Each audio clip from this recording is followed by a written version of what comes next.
तर शिंदेंची प्रकृती नाजूक आहे, त्यांच्याविषयी काही बोलू नका असा टोला संजय राऊतांनी लगावलाय। शिंदेंना डॉक्टर की मांत्रिकाची गरज आहे असा खोचक सवाल देखील त्यांनी विचारला।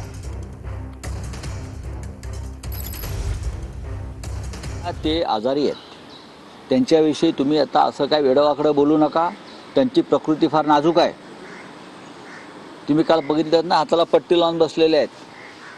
त्यांचे मंत्री त्यांना भेटायला गेले, त्या मंत्र्यांनाही ते भेटले नाहीत। मी किती तब्येत त्यांची खराब आहे बघा। अशा नाजूक प्रकृतीच्या माणसाला तुम्ही असं डिस्टर्ब करू नका। 5 तारखेला ते येत आहेत का शपथविधीला, की एअर ॲम्ब्युलन्समधून त्यांना यावं लागेल, अशा चिंतेमध्ये अनेक लोक आहेत। त्यांच्याकडे काल डॉक्टर गेले होते असं मी वृत्तपत्रामध्ये वाचलं। त्यांना डॉक्टर मांत्रिकाची गरज आहे।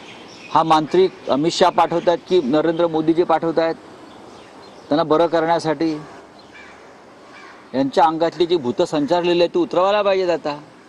आणि बहुधा ते काम जर देवेंद्र फडणवीसजी करत असतील तर ही चांगली गोष्ट आहे, आनंदाची गोष्ट आहे। संजय राऊतने जे काही प्रोजेक्ट टोला लगावला आहे त्याचे कारण आम्हाला माहिती आहेत। त्याने केलेल्या जादू टोण्यावरच आम्ही उतारा करायला दरेगावला गेलो होतो आणि त्यांना चांगल्या प्रकारे माहिती आहे बंगालच्या जादूगाराची सुद्धा जादू आमच्यावर चालली नाही। आम्ही आमच्या पद्धतीने मजबूतीने राहिलो। आम्ही खऱ्या अर्थानं त्यांना जे काही कटशेवा दिलाय तो त्यांना जाणवतोय आणि त्याचं ते दुःख ते आज व्यक्त करताना दिसतात।